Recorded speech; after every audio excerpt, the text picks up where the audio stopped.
Our next speaker is someone who likewise brings that fire and adds to it a real tradition of American intellectualism, which unfortunately is not the norm.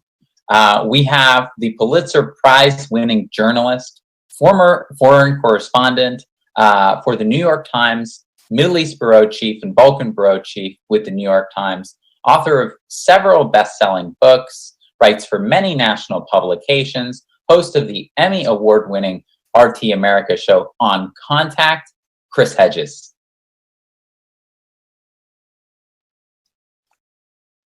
Thanks, Nick, and thanks for letting me speak with such impressive people, some of whom I know and most of whom I know about. Is only one choice in this election, and that is the consolidation of oligarchic power under Donald Trump or the consolidation of oligarchic power under Joe Biden. The oligarchs with Trump or Biden will win again, and we will lose. The oligarchs made it abundantly clear, should Bernie Sanders have miraculously become the Democratic Party nominee, they would join forces with the Republicans to crush him. The oligarchs preach the mantra of the least worst to us when they attempt to ram a Hillary Clinton or a Joe Biden down our throats, but ignore it for themselves. They prefer Biden over Trump, but they can live with either.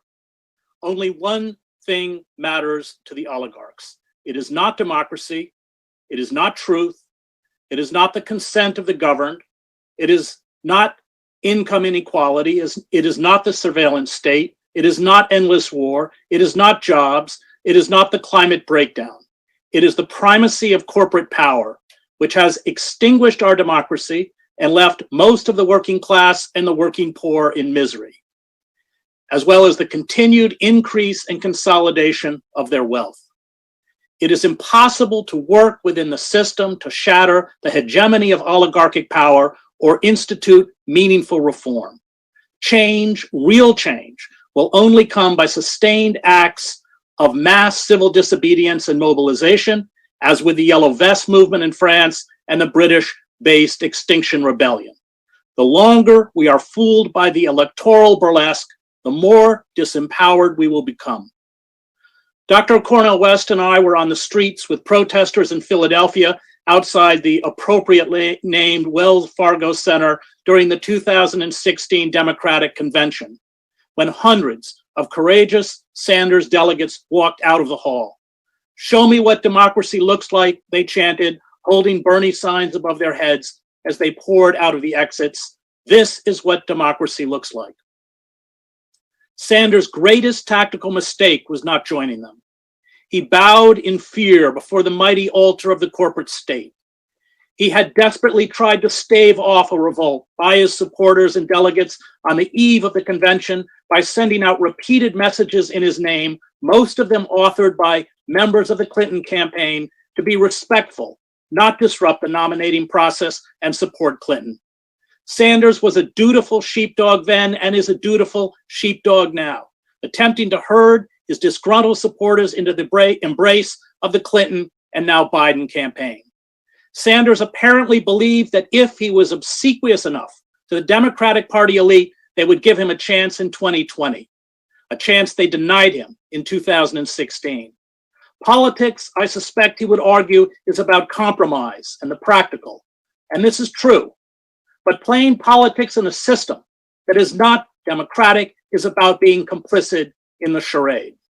Sanders misread the Democratic Party leadership, swamp creatures of the corporate state.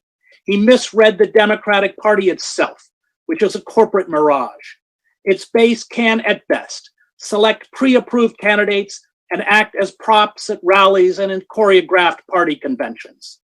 The Democratic Party voters have zero influence on party politics or party policies. Sanders' naivete and perhaps his lack of political courage drove away many of his most committed young supporters. They are right, he is wrong. We need to overthrow the system, not placate it. Trump and Biden are each repugnant figures, doddering into old age with cognitive lapses and no moral core. Is Trump more dangerous than Biden? Yes. Is Trump more inept and more dishonest? Yes. Is Trump more of a threat to the open society? Yes. But is Biden the solution? No. Biden represents the nostalgia of the ruling elite for the old neoliberal order. He personifies the betrayal by the Democratic Party of working men and women that sparked the deep hatred of the ruling elites across the political spectrum. He is a gift to demagogues and con artists like Trump. A Biden presidency will ensure that far more competent demagogues will rise to take power. Biden cannot plausibly offer change. He can only offer more of the same. And most Americans do not want more of the same. The country's largest voting bloc, the 100 million plus citizens who out of apathy or disgust do not vote, will once again stay home. This demoralization of the electorate is by design. In America, you are only allowed to vote against what you hate. But by voting for Biden, you do vote for something. You vote for the humiliation of courageous women, such as Anita Hill, who confronted their abusers. You vote for the architects of the endless wars in the Middle East. You vote for the apartheid state in Israel. You vote for wholesale surveillance of the public by government intelligence agencies and the abolition of due process and habeas corpus. You vote for austerity programs, including the destruction of welfare and cuts to Social Security. You vote for NAFTA, free trade deals, deindustrialization, a decline in wages, the loss of hundreds of thousands of manufacturing jobs, and the offshoring of jobs to underpaid workers who toil in sweatshops in Mexico, China, or Vietnam.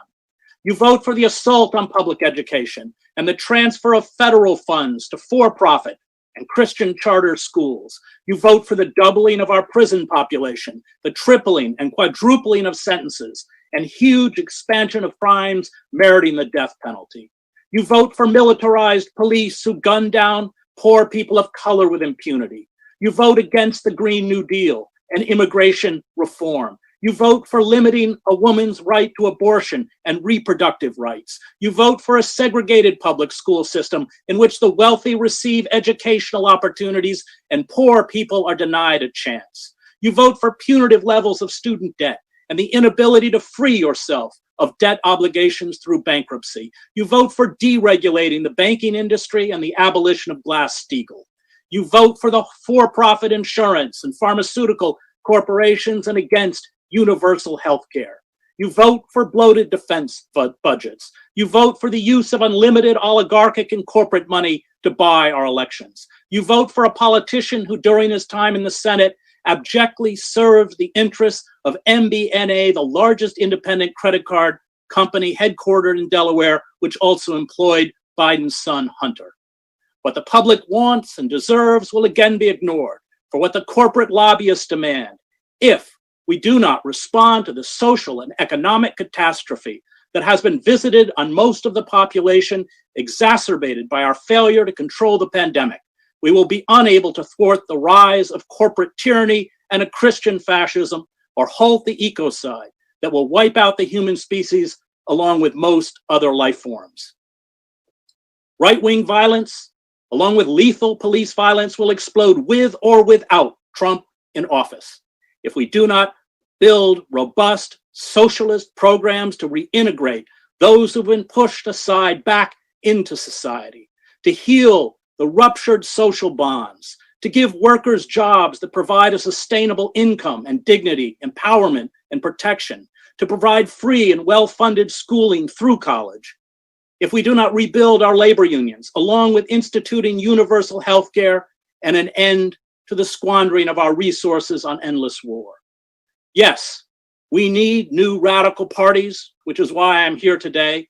And in this election and from now on, we need to stand up for our values, not surrender them, which is why I urge you in this election to vote for the Green Party. I am not willing to surrender every issue I care about to become an accomplice in this moral squalor and death march to extinction. But I'm also not naive enough to tell you we can win. The corporate state has built very effective mechanisms of control and oppression. But these corporate forces have us by the throat, and they have my children by the throat. In the end, I do not fight fascists because I will win. I fight fascists because they are fascists. Thank you.